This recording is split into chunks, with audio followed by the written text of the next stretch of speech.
की जो सरसों धीरे धीरे पागल हुआ रे धीरे धीरे। हेलो, क्या हाल है शिकारा भाई? छोटे भाई गाना बीपी आई रहा है, 200 बीपी रहा है, 200 माँ का नहीं। भाई समझूंगा आपकी हालात तो पर नु कौन था एक बात बढ़ना है। माँ का नेम खाऊंगा, काट जाएंगे, गंडा काट जाएंगे, रोड पाटा गिर का है। हमारे बच्चे आज के टाइम पे सक्सेस होंगे। आप चाहे मुझसे मत पूछिए, मेरे बच्चे से पूछिए कोई सा भी सवाल, इंग्लिश में पूछिए चाहे हिंदी में पूछिए। यही नहीं, अभी और सुनिए। ऐसा बच्चे है जो फर्स्ट आया है। दिल्ली सरकारी स्कूल में पढ़ते हैं? हाँ जी। कौन सी क्लास में हो? दूसरी। अच्छा, और क्या क्या आता है आपको वैसे? सब आता है। सब आता है। भारत की राजधानी क्या है? ये नहीं आता। भारत की राजधानी नहीं आता। भारत की राजधानी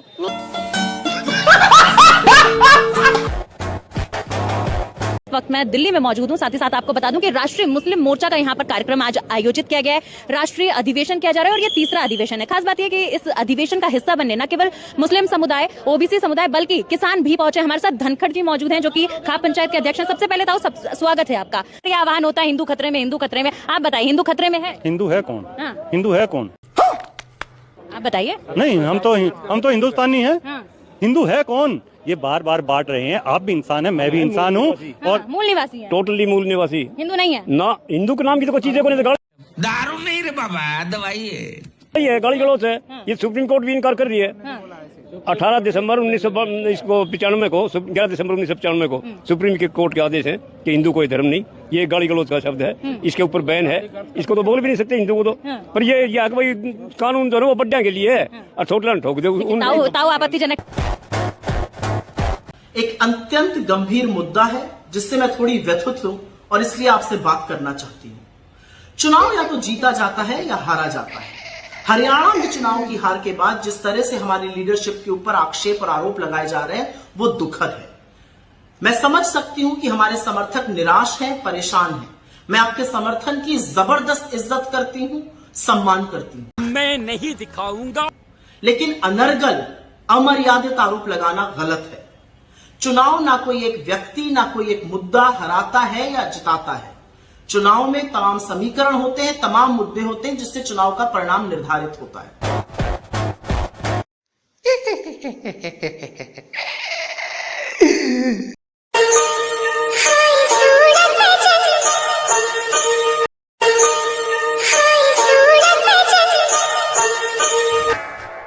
He's great. He's a friend of mine. But on the outside, he looks like he's your father. He's the nicest, total killer. We have a very good relationship. He's the nicest human being. But we had a couple of occasions where somebody was threatening India. I said, let me help. I'm very good with those people. Let me help. I will do it. I will do it. And I will do anything necessary. We've defeated them for hundreds of years. Wow. अगर 70 साल वाली सरकार ने polio की दवाई न पिलाई होती तो आज के तारीख में अंधभक्त टेढ़े मेढ़े पैदा होते। अभी बदत है भाई, अभी बदत है। अगर जो 10 साल वाली सरकार ने कोरोना वायरस की दवाई नहीं बनाई होती ना तो पूरी दुनिया में लाखों लोग मर गए होते। और हाँ, तुम जैसे चमचे यहाँ इंस्टाग्राम पे आकर के हग नहीं रहे होते। बोलो जय श्री राम, जय जय सीताराम। नीलेश कुमार आरजे सच बोलता है क्योंकि जनता सच सुनना चाहती है। राहुल गांधी ने हरियाणा चुनाव में जलेबी का जिक्र कर दिया, बीजेपी और मोदी ने इसको मुद्दा बना दिया। लेकिन जब यही राहुल गांधी पार्लियामेंट में खड़े होकर बोलते हैं कि जो हिंदू है वो हिंसा करता है, हिंदू धर्म के बारे में भला बुरा बोला, और यही नहीं रुके, एक सभा में बोल रहे हैं कि जी जो अयोध्या में भगवान राम का प्राण प्रतिष्ठा समारोह था वो कोई समारोह नहीं था, वो तो नाच गाने का कार्यक्रम था। और दुख इस बात का आता है कि किसी को कोई फर्क नहीं पड़ा। जलेबी फैक्ट्री में बने या होटल में बने मैटर नहीं करता। धर्म का अपमान करोगे ये मैटर करता है। इसको मुद्दा आप क्यों नहीं बनाते? वोट हिंदू के नाम पर क्यों? मध्य प्रदेश के इंदौर जिले से एक बार फिर पहचान छिपाकर गरबा खेलते हुए एक मुस्लिम युवक को पकड़ा गया है।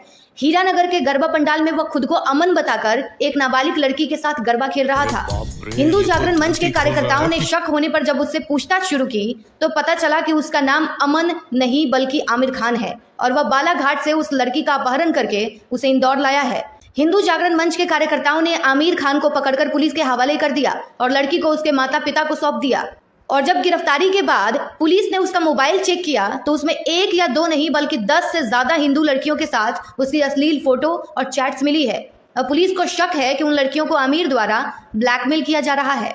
तो ऐसे ऐसे भेड़िए समाज में घूम रहे हैं। अब जरूरत है तो आपको सावधान और सतर्क रहने की। वंदे जय श्री राम, जय श्री राम। छत्रपति शिवाजी महाराज की जय, जय भवानी। मुझे प्रतिष्ठा प्राप्त करनी होती है तो मुझसे से ज्यादा प्रतिष्ठा अपने मठ में मिल जाती है, जो प्रदेश के व्यापारी और बेटी की सुरक्षा में सेल लगाने का काम करते हैं, जो प्रदेश के अंदर अराजकता पैदा करके सामान्य लोगों का जीना हराम करते हैं। मेरा दायित्व बनता, मैं यहां नौकरी करने नहीं आया हूं। यही नहीं, अभी और सुनिए। कतई नहीं, मैं यहां पे इस बात के लिए आया हूं कि अगर वो करेगा तो भोगतेगा भी फिर, और इसीलिए मैं यहां पे आया हूं कि हम लोग उससे लड़ेंगे। ये लड़ाई हमारी सामान्य लड़ाई नहीं है, ये प्रतिष्ठा की लड़ाई भी नहीं है। राजदीप सरदेसाई कांग्रेस पार्टी के लिए भाजपा पर हमला करते हैं, ये हम बखूबी जानते हैं, मगर आज का मुद्दा ये है कि सरदेसाई हरियाणा की जनता को भी लालची समझ रहे हैं। अपनी पसंदीदा पार्टी का एजेंडा सेट करने के लिए वो क्लासिक उदाहरण के नाम पर ये बताते हैं कि कैसे भाजपा ने हरियाणा चुनाव को बहुत ही चतुराई से माइक्रो मैनेज किया और कांग्रेस अपनी ग्राउंड गेम में विफल रही। सरल शब्दों में कहूं तो वो कहना चाह रहे हैं कि हरियाणा में भाजपा ने चतुराई से जीत हासिल की और कांग्रेस को मेहनत करने के बाद भी हार मिली। इसके लिए वो कहीं ना कहीं जनता पर भी दोष मढ़ रहे हैं। आगे दिए गए उनके प्रोपेगेंडा पॉइंटर्स को देखते हैं।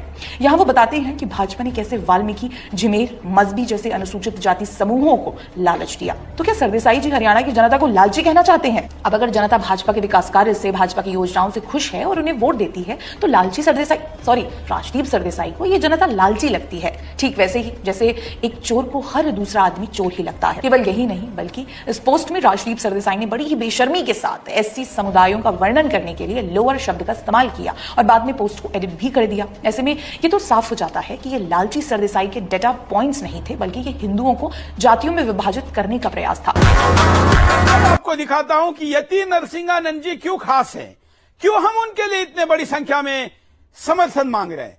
ये और डासना है, गूगल पर जाइए और डालिए मॉस्को इन डासना, मस्जिद डासना में कितनी है। ये भगवा एक मंदिर आपको दिखाई देगा और ये उसके 500 मीटर के अंदर की सॉरी ये मस्जिदें आपको दिखाई देगी। सोचिए यति नरसिंहानंद जी कहां हैं, कितनी बड़ी लड़ाई लड़ रहे हैं। 95% मुस्लिम आबादी में एक हिंदू साधु अपने देवी के रक्षा के लिए अगर अपनी प्राणों की आहुति देने के लिए तैयार है तो आपका कोई कर्तव्य बनता है कि नहीं, यह मेरा आपको प्रश्न है। अब मैं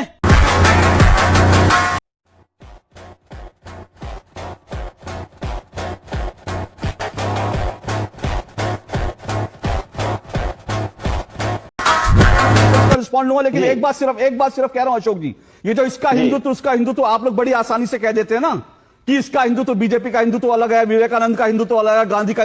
जरा कभी इस्लाम को लेकर कहने की हिम्मत रखिए कि तू समझा असदुद्दीन ओवैसी का इस्लाम कौन सा है, अखिलेश यादव का इस्लाम कौन सा है, मुलायम सिंह यादव का इस्लाम कौन सा है, और जो जिन्ना का इस्लाम कौन सा है, और आतंकवादी जो आतंक फैलाते हैं उनका इस्लाम कौन सा है। जरा कभी ऐसा बोलने की हिम्मत करिए। नहीं करेंगे आप, क्योंकि हिंदुओं को गाली देना आप लोगों की फितरत बन गई है। क्योंकि हिंदू हिंसक नहीं होता, इसलिए हर कोई कह देता कि हिंदू हिंसक होता है। अगर हिंदू हिंसक होता, अगर हिंदू जो है सर तन से जुदा करने वाला होता तो आप लोग जो है ये कह नहीं सकते थे। क्योंकि आज आप इस्लाम के बारे में नहीं कह सकते, क्योंकि इस्लाम में अगर आप कहेंगे इस्लाम को लेकर कुछ तो एक तबका खड़ा होगा और सर तन से जुदा लेके आपके घर के बाहर खड़ा होगा, लेकिन हिंदू नहीं खड़ा होगा सर तन से जुदा करने का। इसलिए हिंदुओं को गाली देने की आपको पूरी इजाजत है कि बीजेपी का हिंदुत्व है, विवेकानंद का हिंदुत्व है, गांधी का हिंदुत्व है, अशोक श्रीवास्तव का हिंदुत्व है, सबके हिंदुत्व अलग अलग है। अरे हिंदू एक है, हिंदुत्व एक है। कभी इस्लाम में हिम्मत हो तो कह के देखिए, फिर आपको पता चलेगा। इस्लाम के बारे में बताइए, इस्लाम कितनी तरह का होता है बताइए मुझे, बताइए सर, मुझे बताइए इस्लाम कितनी तरह का होता है। हिंदू तो आपने बता दिए 6 तरह के, इस्लाम बताइए कितनी तरह का होता है, बताइए जरा। सिखिज्म बताइए कितनी तरह का सिखिज्म होता है, बताइए। आज जरा मैं देखता हूं विपक्ष में कितनी ताकत है, बोलिए इस्लाम कितनी तरह का होता है, देखिए अशोक जी वही हिंदुत्व जिसकी बात आप कर रहे हैं ना, वही इस्लाम पर बोलिए ना, अरे इस्लाम पे बोलिए ना। इस्लाम कितनी तरह का होता है? हिंदुत्व तो आपने 2.5-3 मिनट तक हिंदुओं को गाली दे ली। अब जरा इस्लाम बताइए कितनी तरह का होता है, बताइए। सर जिस हिंदुत्व की आप बात कर रहे हैं, इस्लाम पूछ रहा हूँ मैं बता रहा हूँ। इस्लाम पूछ रहा हूँ, अगर आपने नहीं सुना तो रिपीट कर देता हूँ।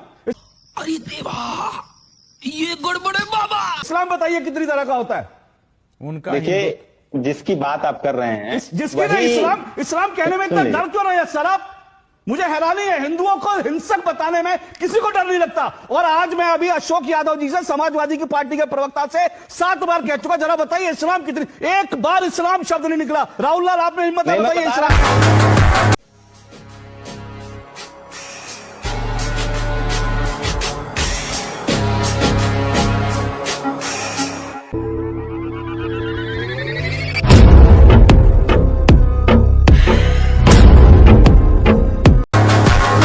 आदेश, दोबारा होंगे हरियाणा विधानसभा चुनाव। इसके लिए राहुल गांधी पहुंचे थे सुप्रीम कोर्ट और ईवीएम की गड़बड़ी को लेकर की थी शिकायत। इसलिए सुप्रीम कोर्ट ने दिया दोबारा चुनाव का आदेश। जो अब 2029 में होंगे दोबारा चुनाव। अभी मजा आएगा ना भिड़ो। पप्पू चाचा ने इसे कांग्रेस की जीत बताया और सुप्रीम कोर्ट का तहे दिल से धन्यवाद किया।